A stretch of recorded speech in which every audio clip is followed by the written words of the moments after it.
भगवद गीता, जो महाभारत के भीष्म पर्व का एक हिस्सा है, भारतीय दर्शन और आध्यात्मिकता का एक महत्वपूर्ण ग्रंथ है। इसमें भगवान श्री कृष्ण ने अर्जुन को कुरुक्षेत्र के युद्ध के मैदान में उपदेश दिया। इस उपदेश के माध्यम से उन्होंने जीवन के विभिन्न पहलुओं को स्पष्ट किया है, जिसमें धर्म, कर्म, आत्मा और पुरुष का विषय शामिल है। गीता में पुरुष शब्द का उल्लेख कई बार किया गया है और इसके विभिन्न अर्थ और संदर्भ हैं। इसे कभी कभी सामान्य व्यक्ति या मानव के रूप में, तो कभी ब्रह्मांडीय पुरुष के रूप में और कभी कभी परमात्मा के रूप में उपयोग किया गया है। भगवद गीता में पुरुष शब्द का पहला संदर्भ सामान्य मानव या व्यक्ति के रूप में आता है। इस संदर्भ में गीता मानव जीवन की जटिलताओं और संघर्षों पर प्रकाश डालती है। गीता कहती है कि हर पुरुष को धर्म के मार्ग पर चलना चाहिए और अपने कर्म को सही तरीके से करना चाहिए। पुरुष का धर्म यह है कि वह अपने कर्तव्यों का पालन करे, चाहे वह कितना भी कठिन क्यों न हो। गीता में कहा गया है कि मनुष्य का जीवन कर्म के सिद्धांत पर आधारित है। हर व्यक्ति को अपने कर्म के अनुसार फल प्राप्त होता है और इसलिए उसे अपने कर्मों के प्रति सचेत रहना चाहिए। गीता में श्री कृष्ण अर्जुन को समझाते हैं कि व्यक्ति को अपने मन और इंद्रियों को नियंत्रित करना चाहिए। जो पुरुष अपने मन और इंद्रियों को वश में कर लेता है, वह सच्चे अर्थों में विजेता होता है। ऐसा पुरुष हमेशा शांत और संतुलित रहता है, चाहे वह किसी भी परिस्थिति में क्यों न हो। भगवद गीता में पुरुष का दूसरा अर्थ आत्मा या आत्मस्वरूप से है। श्री कृष्ण अर्जुन को बताते हैं कि आत्मा अविनाशी, अजर, अमर और अनंत है। शरीर का नाश हो सकता है, लेकिन आत्मा का कभी नाश नहीं हो सकता। इसलिए सच्चा पुरुष वह है जो आत्मा के ज्ञान को प्राप्त करता है और आत्मा के अनंत और अजर स्वरूप को समझता है। गीता के अनुसार आत्मा को समझने वाला पुरुष जन्म और मृत्यु के बंधन से मुक्त हो जाता है। वह जान लेता है कि यह शरीर नश्वर है और आत्मा ही सत्य है। ऐसा पुरुष जीवन के संघर्षों से प्रभावित नहीं होता, क्योंकि वह जानता है कि आत्मा को कोई भी नष्ट नहीं कर सकता। गीता में पुरुष का तीसरा अर्थ परमात्मा से है। इसे परम पुरुष, परमेश्वर या ब्रह्मा के रूप में भी संदर्भित किया गया है। श्री कृष्ण ने स्वयं को इस परम पुरुष के रूप में वर्णित किया है। वे कहते हैं कि वे ही इस संपूर्ण सृष्टि के आधार हैं और संपूर्ण ब्रह्मांड में विद्यमान हैं। परम पुरुष के रूप में श्री कृष्ण ने यह स्पष्ट किया है कि वे हर जीव में निवास करते हैं और वे ही इस संसार की उत्पत्ति, पालन और संहार के कारक हैं। वे कहते हैं कि हर व्यक्ति को अपनी आत्मा को परमात्मा से जोड़ना चाहिए और उसके साथ एकात्म हो जाना चाहिए। गीता के अनुसार जो पुरुष परमात्मा को समझता है और उसकी शरण में आता है, वह जीवन के सभी दुखों से मुक्त हो जाता है। ऐसा पुरुष अपने अंदर दिव्यता का अनुभव करता है और जीवन के सभी बंधनों से मुक्त हो जाता है। भगवद गीता में त्रिगुणों, सत्व, रजस और तमस का वर्णन किया गया है।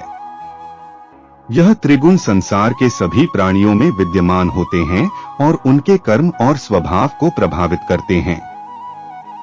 श्री कृष्ण अर्जुन को बताते हैं कि एक पुरुष को इन त्रिगुणों से परे जाना चाहिए।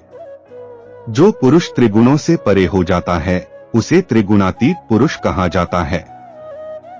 त्रिगुणातीत पुरुष संसार के किसी भी प्रकार के बंधन में नहीं फंसता। वह जीवन के सुख दुख, जय पराजय, लाभ हानि आदि में समान रहता है। ऐसा पुरुष ही सच्चे अर्थों में मुक्त होता है और उसे ही वास्तविक ज्ञान प्राप्त होता है। गीता में स्थितप्रज्ञ पुरुष का वर्णन भी किया गया है। स्थितप्रज्ञ वह व्यक्ति होता है। भगवद गीता के 13वें अध्याय में श्री कृष्ण ने क्षेत्र और क्षेत्रज्ञ का वर्णन किया है। यहाँ क्षेत्र का अर्थ शरीर से है, जबकि क्षेत्रज्ञ का अर्थ आत्मा या वह पुरुष है जो इस शरीर में निवास करता है। श्री कृष्ण कहते हैं कि शरीर क्षेत्र नाशवान है, लेकिन इसमें निवास करने वाली आत्मा क्षेत्रज्ञ अविनाशी है। जो पुरुष इस सत्य को समझता है वह जीवन और मृत्यु के चक्र से मुक्त हो जाता है।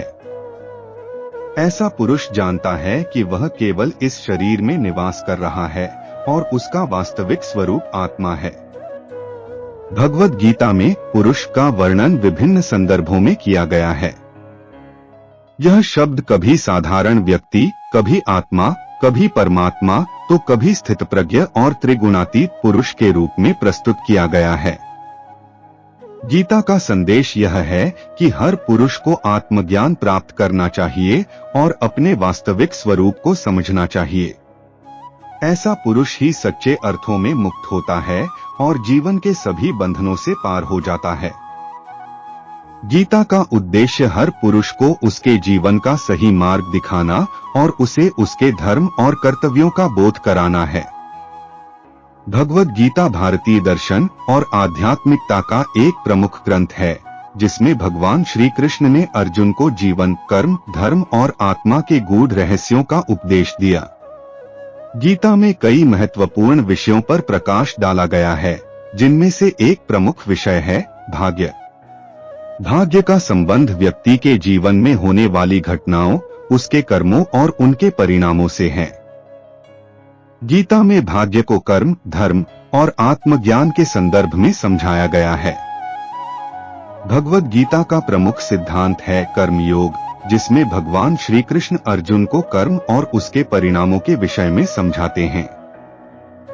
गीता के अनुसार हर व्यक्ति का भाग्य उसके कर्मों का परिणाम है। श्री कृष्ण कहते हैं, कर्मण्येवाधिकारस्ते मा फलेषु कदाचन, अध्याय 2 श्लोक 47, अर्थात व्यक्ति का अधिकार केवल कर्म करने में है, उसके फलों में नहीं। इस श्लोक का अर्थ है कि मनुष्य को अपने कर्म करते रहना चाहिए और उसके परिणामों की चिंता नहीं करनी चाहिए। भाग्य उन कर्मों का परिणाम है जो व्यक्ति ने पूर्व जन्म या इस जन्म में किए हैं। इसलिए भाग्य और कर्म एक दूसरे से जुड़े हुए हैं। भाग्य कर्मों का परिणाम है और कर्म भाग्य का निर्माता। गीता के अनुसार भाग्य को बदलने की शक्ति भी कर्म के माध्यम से होती है। यदि व्यक्ति सच्चे मन से, धर्म के अनुसार और निस्वार्थ भाव से कर्म करता है तो उसका भाग्य भी सुधर सकता है। कर्म का सिद्धांत यह सिखाता है कि व्यक्ति के हाथ में केवल कर्म है और उसका भाग्य उसके कर्मों के अनुसार तय होता है। गीता के दूसरे अध्याय में सांख्य योग का वर्णन किया गया है, जिसमें श्री कृष्ण अर्जुन को ज्ञान, आत्मा और माया के बारे में बताते हैं। सांख्य योग के अनुसार आत्मा अविनाशी है और यह जन्म और मृत्यु के बंधन से परे है। आत्मा के इस शाश्वत स्वरूप को समझने के बाद व्यक्ति यह जान सकता है कि भाग्य भी केवल माया का एक हिस्सा है। गीता में यह कहा गया है कि आत्मा के स्तर पर कोई भी घटना या कर्म भाग्य द्वारा नियंत्रित नहीं होते हैं। आत्मा स्वतंत्र है और इसे किसी भी प्रकार के भाग्य या कर्म बंधन में नहीं बांधा जा सकता। इसलिए सांख्य योग के अनुसार भाग्य केवल शरीर और मन की सीमित दृष्टि से ही मायने रखता है। आत्मा को समझने वाला व्यक्ति भाग्य के प्रभाव से मुक्त हो जाता है। भगवद गीता में धर्म का भी एक महत्वपूर्ण स्थान है। श्री कृष्ण अर्जुन को बार बार यह कहते हैं कि वह अपने क्षत्रिय धर्म का पालन करे और युद्ध करे।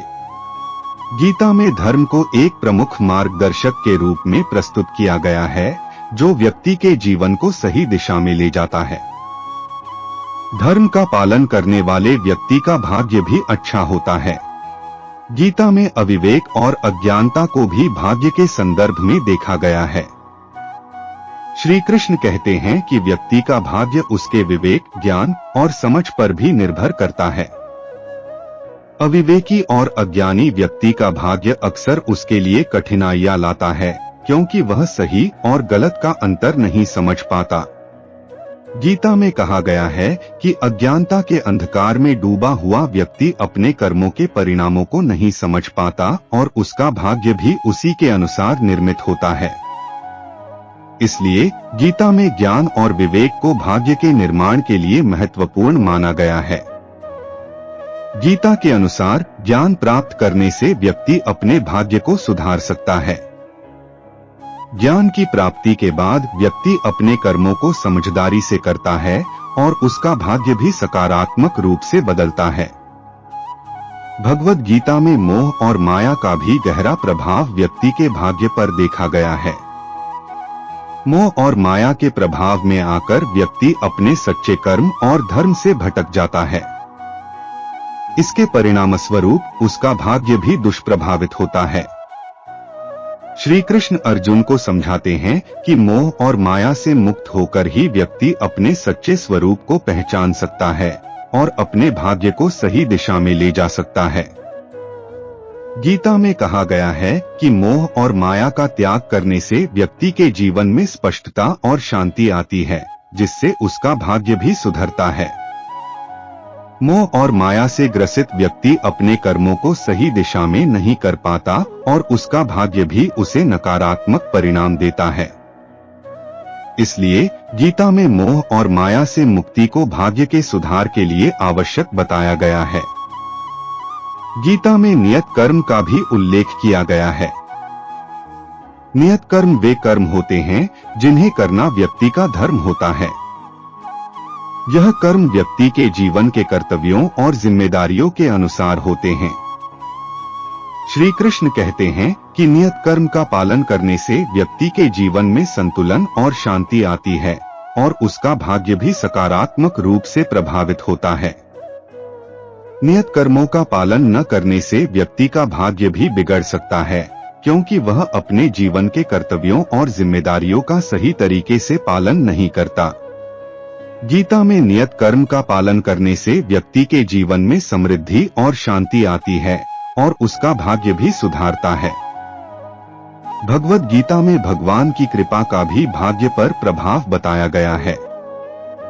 श्री कृष्ण कहते हैं कि जो व्यक्ति भगवान की शरण में आता है उसका भाग्य